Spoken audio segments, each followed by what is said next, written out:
Você sabia que durante o desenvolvimento intrauterino, a circulação do feto é toda diferente daquela que vai acontecer após o nascimento? Depois que esse bebê nasce, uma série de eventos acontecem para fazer a transição da vida intraútero para a vida extraútero, e aí então a circulação que a gente conhece, que a gente está acostumado a estudar nas aulas de fisiologia, se estabelece.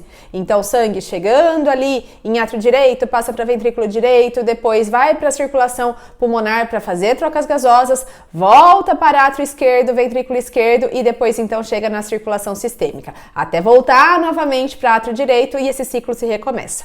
Isso é o que acontece após o nascimento e a gente espera que durante o processo de transição da vida intraútero para a vida extraútero, essa transição aconteça adequadamente do que acontecia lá na vida fetal para essa circulação que a gente chama de neonatal.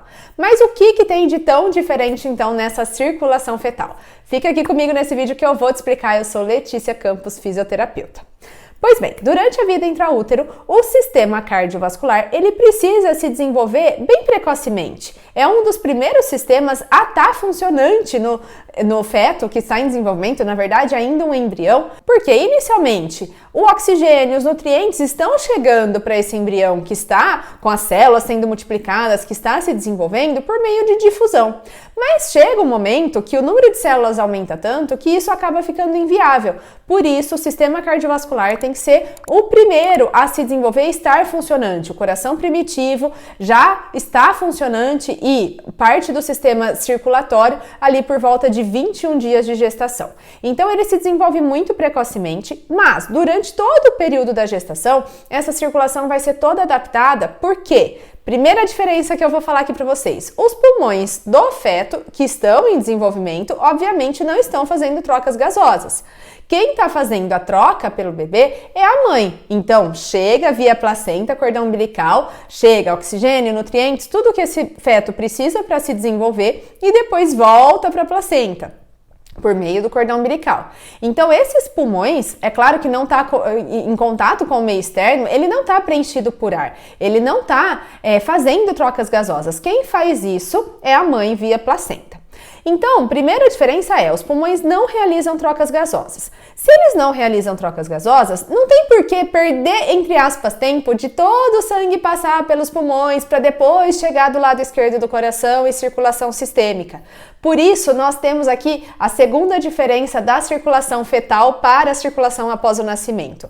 Existem alguns desvios nessa circulação fetal para que esse sangue que está chegando pela placenta via cordão umbilical e ele chega no feto pela veia umbilical que carrega sangue oxigenado, esses desvios vão fazer esse sangue chegar mais rapidamente na circulação sistêmica desse feto, facilitando a entrega do sangue que já vai estar pouco oxigenado porque ele vai fazendo mistura ao longo do seu caminho, ele vai sofrendo shunt, ele não é tão oxigenado como a gente espera que aconteça após o nascimento, mas a gente precisa facilitar a entrega desse sangue até a circulação sistêmica. Então o sangue chega por meio da veia umbilical para o feto e o primeiro desvio da circulação fetal é o que é chamado de ducto venoso. Esse ducto venoso ele faz uma comunicação entre a veia umbilical e a veia cava inferior, facilitando então a chegada desse sangue pela veia cava até o átrio direito.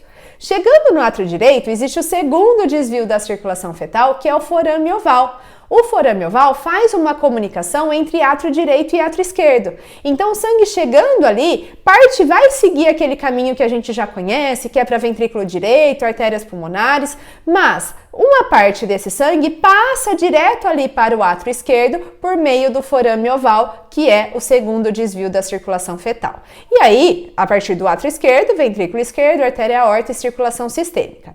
A outra parte do sangue que chegou em átrio direito vai passar para o ventrículo direito e para a artéria pulmonar, e aí o caminho normal seria para os pulmões, para realizar trocas gasosas. Mas lembra que a gente já comentou que os pulmões não realizam trocas gasosas e esse sangue precisa chegar na circulação sistêmica. Então, uma porcentagem do sangue que chega ali no ventrículo direito, artéria pulmonar, passa sim para os pulmões, porque eles também estão se desenvolvendo, precisam de oxigênio, de nutrientes, mas é para nutrir esses pulmões em desenvolvimento e não para realizar trocas gasosas. E aí, parte desse sangue, então, passa da artéria pulmonar para a artéria aorta diretamente pelo terceiro desvio da circulação fetal, que é o canal arterial. O canal arterial faz essa comunicação entre a artéria pulmonar e a artéria aorta. E aí, a partir da artéria aorta, esse sangue vai para a circulação sistêmica. Depois que as trocas aconteceram, o sangue volta à placenta por meio das artérias umbilicais, que são duas, e essas duas artérias umbilicais, então, carregam sangue pouco oxigenado. Então, já falamos aqui de duas diferenças. A primeira é que os pulmões não realizam trocas gasosas. A segunda é que a circulação fetal tem 3 desvios que vão facilitar a chegada do sangue até a circulação sistêmica, já que os pulmões não realizam trocas gasosas. Uma terceira característica que eu quero conversar aqui com vocês é o fato das resistências vasculares serem diferentes. Após o nascimento, normalmente, em condições normais, o que a gente espera é que a circulação pulmonar tenha uma baixa pressão, uma baixa resistência vascular pulmonar, justamente para facilitar as trocas gasosas, enquanto que a circulação sistêmica tem uma maior pressão, tanto que o ventrículo esquerdo tem que bombear com maior pressão, porque ele tem que vencer a resistência vascular sistêmica, que é maior do que a resistência vascular pulmonar. Isso é o que a gente tem normalmente após o nascimento. Durante a vida intraútero, como os pulmões não estão realizando trocas gasosas e tem pouco oxigênio ali, o oxigênio é um potente vasodilatador dos vasos pulmonares, ali então não está realizando trocas gasosas, os vasos estão em constrição, não está recebendo todo o débito cardíaco, os alvéolos estão preenchidos por líquido e não por ar, o líquido que é produzido pelo próprio epitélio para poder manter uma capacidade residual funcional e permitir o desenvolvimento desses pulmões, mas então durante essa vida intraútero, a resistência vascular pulmonar está alta, porque os vasos estão em constrição.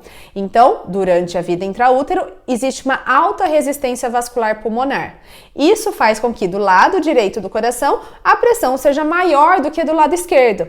Já a resistência vascular sistêmica, ela é muito baixa no feto, porque é uma região que está ligada à placenta que é muito vascularizada. Se é muito vascularizada, essa pressão, esse fluxo se distribui, configurando então a circulação sistêmica uma baixa resistência vascular sistêmica, certo? Então, durante a vida intraútero, existe uma alta resistência vascular pulmonar e uma baixa resistência vascular sistêmica.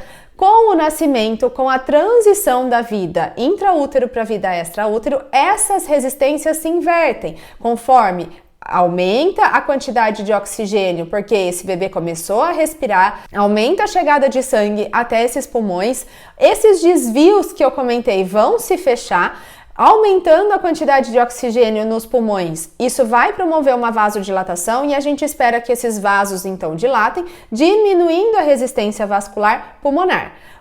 A resistência vascular sistêmica, por outro lado, aumenta, porque já não está mais relacionada à placenta. A placenta vai ser cortada. A partir do momento que clampeou o cordão umbilical, a partir do momento que cortou o cordão umbilical, tirou a placenta dali, a gente deixa de ter aquela área de baixa resistência, por isso a resistência vascular sistêmica vai aumentar. Então veja que com o nascimento essas resistências se invertem.